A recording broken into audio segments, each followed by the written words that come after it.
On March 10th, 1928, 9-year-old Walter Collins disappeared from Lincoln Heights, Los Angeles. His mother, Christine Collins, had given him some money to enjoy a movie at a nearby theater. Walter was last seen around 5 p.m. by a neighbor at the corner of Pasadena Avenue and North Avenue 23. His father was serving time in Folsom State Prison for robbery, leaving Christine to face the nightmare of her son's disappearance alone.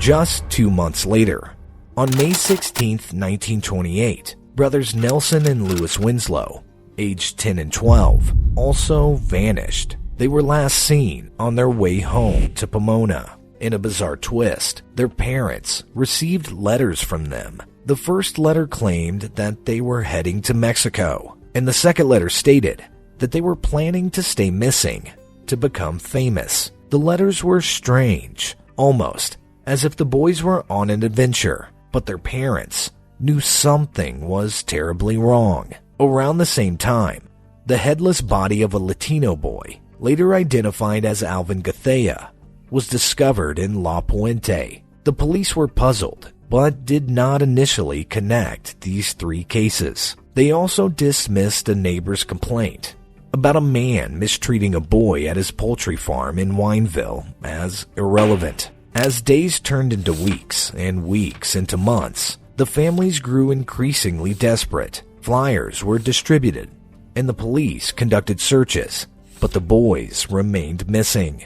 The community was on edge, parents warning their children to stay close to home.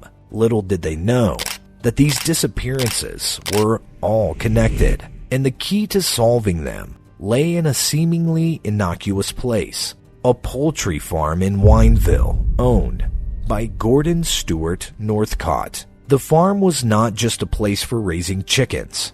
It was a house of horrors where Northcott abducted, abused, and murdered these innocent boys. Sanford Wesley Clark, Northcott's nephew, would later reveal that Northcott had a gruesome routine. He would abduct boys, subject them to unthinkable abuse, and when he got bored, he would lead them into the incubator room under the guise of showing them hatching chicks. It was here that he would end their lives with an axe. To dispose of the evidence, he would cover their bodies in quicklime. The story of these missing boys and the horrifying events that unfolded at the Wineville chicken coop would soon grip the nation, revealing a level of evil that was almost incomprehensible. It was a tale so gruesome that it would forever change the name of an entire town and leave an indelible mark on American history.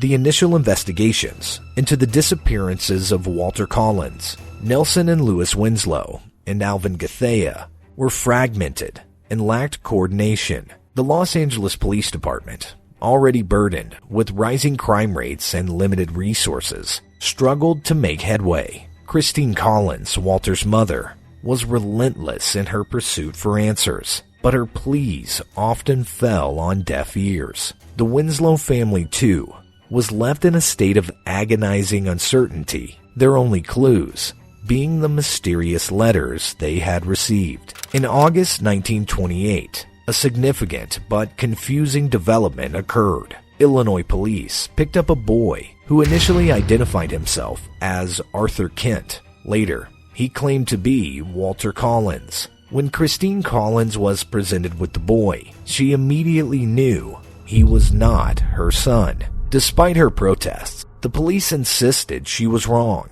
even going so far as to commit her to a psychiatric ward.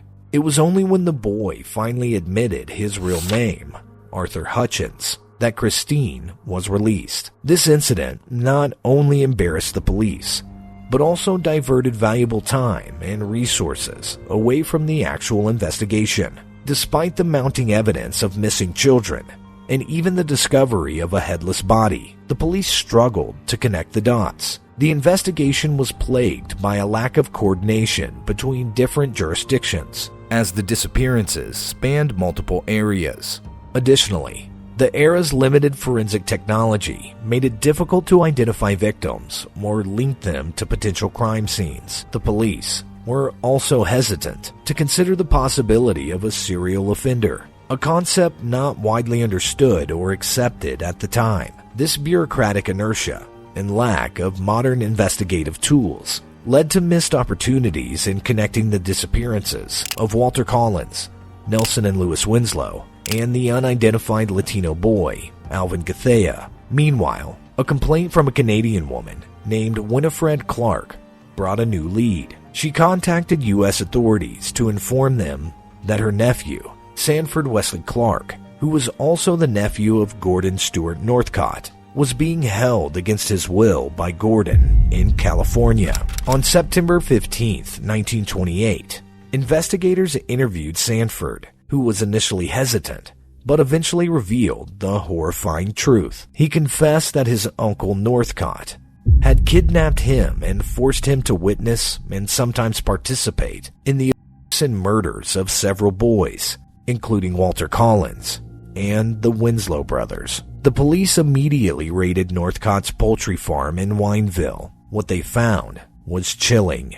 Blood-soaked earth, partial body parts, and personal belongings of the missing boys. Quicklime, used to accelerate the decomposition of bodies, was also discovered. The farm was a gruesome crime scene that confirmed Sanford's horrifying account. On September 20th, 1928, authorities arrested Gordon Stewart Northcott in British Columbia, and his mother, Sarah Louise Northcott, was arrested in Alberta. Both were extradited to the United States. In December, under heavy police guard, Northcott was taken back to his ranch to provide more information. He verbally confessed to 5 murders, but later retracted, only admitting to the murder of Alvin Gathea in a written confession. The trial of Gordon Stewart Northcott began in January 1929, and it was a spectacle that gripped the nation.